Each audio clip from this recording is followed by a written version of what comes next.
Baiklah, materi selanjutnya tentang syarat sah sholat. Syarat sah sholat adalah hal-hal yang harus dipenuhi sebelum atau saat melaksanakan sholat, agar sholat tersebut dianggap sah menurut syariat Islam. Jika syarat-syarat ini tidak terpenuhi, maka sholat menjadi tidak sah dan harus diulangi. Teman-teman tahu nggak apa-apa saja syarat sah sholat? Syarat yang pertama, kita wajib beragama Islam. Sholat hanya sah jika dilakukan oleh orang-orang yang beragama Islam. Orang non-muslim tidak sah sholatnya karena syarat pertama ibadah dalam Islam adalah memeluk agama Islam. Syarat yang kedua, berakal. Sholat hanya sah jika dilakukan oleh orang yang berakal. Orang gila atau tidak sadar, termasuk pingsan, mabuk, tidak dikenai kewajiban dan sholatnya tidak sah jika dilakukan dalam keadaan tersebut. Yang ketiga, dapat membedakan yang baik dan buruk. Anak kecil yang sudah muayyiz, biasanya usia sekitar 7 tahun, boleh dan sah sholatnya meskipun belum wajib. Anak yang belum mumayyiz, belum bisa membedakan benar dan salah, itu tidak sah sholatnya. Syarat yang keempat, suci dari hadas besar maupun hadas kecil. Seseorang yang hendak sholat wajib berwudu jika dalam keadaan hadas kecil seperti buang air, kentut, dan sebagainya.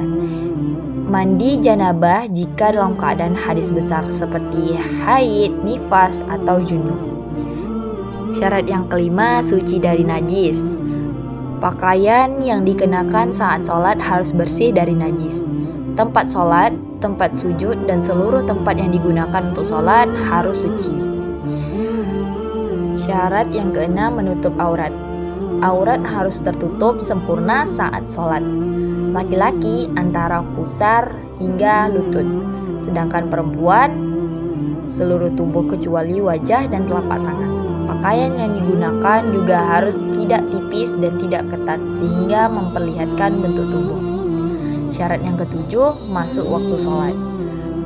Sholat hanya sah jika dilakukan pada waktunya.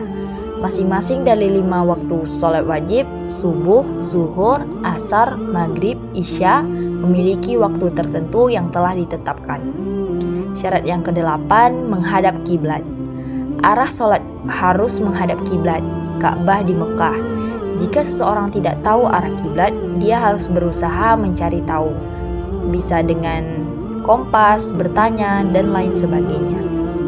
Maka dia bisa berijtihad dan sholatnya tetap sah meskipun ternyata arah kiblatnya keliru. Syarat yang kesembilan, niat.